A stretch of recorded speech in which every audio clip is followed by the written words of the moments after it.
নিশ্চয়ই এটা কোনো মন্ত্রমুগ্ধ হয়েছে যা আমরা জানি না। হালিমা রাদিয়াল্লাহু তাআলা আনহু বললেন, আমাদের আলোয় শান্তিতে ভরে উঠছে।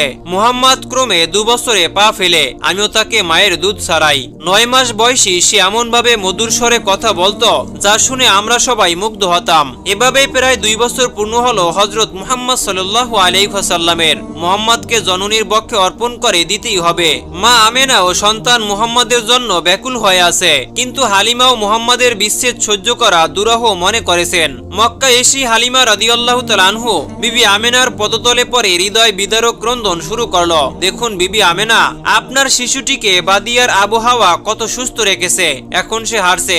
বর্তমানে যদি আরবের উত্তপ্ত আবহাওয়ায় তাকে রাখা হয় তাহলে একেবারেই মরে যাবে। হালিমা রাদিয়াল্লাহু তাআলা আনহু হৃদয় ফাটা প্রার্থনা আর পুত্রের স্বাস্থ্য সম্বন্ধে চিন্তা করে আমেনা রাদিয়াল্লাহু তাআলা আনহু উদ্বেলিত মাতৃস্নেহের শ্বাসরোধ করেই হালিমার হস্তে আবারও মুহাম্মদকে দিয়ে দিলেন। হালিমা প্রাণ খুলে উল্লাসে মুহাম্মদকে বক্ষে আবদ্ধ করে তাঁবুতে ফিরে আসেন।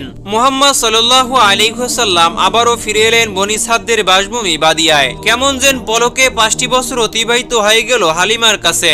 রাসূল আকরাম সাল্লাল্লাহু আলাইহি ওয়াসাল্লাম দুধ ভাই বোনদের সাথে মা হালিমার ছাগলের পাল চড়িয়ে বেড়াতেন। হযরত মুহাম্মদ সাল্লাল্লাহু আলাইহি ওয়াসাল্লামের সম্পর্কে মা হালিমা রাদিয়াল্লাহু তাআলা আনহু বললেন, যিনি মুহাম্মদ সাল্লাল্লাহু আলাইহি ওয়াসাল্লামকে শৈশবে পরিচর্যা করেছিলেন। যখন থেকে মুহাম্মদ আমার জীবনে এসেছে তখন থেকে তার বরকতে আমার জীবন সম্পূর্ণভাবে পরিবর্তন হয়ে গিয়েছিল।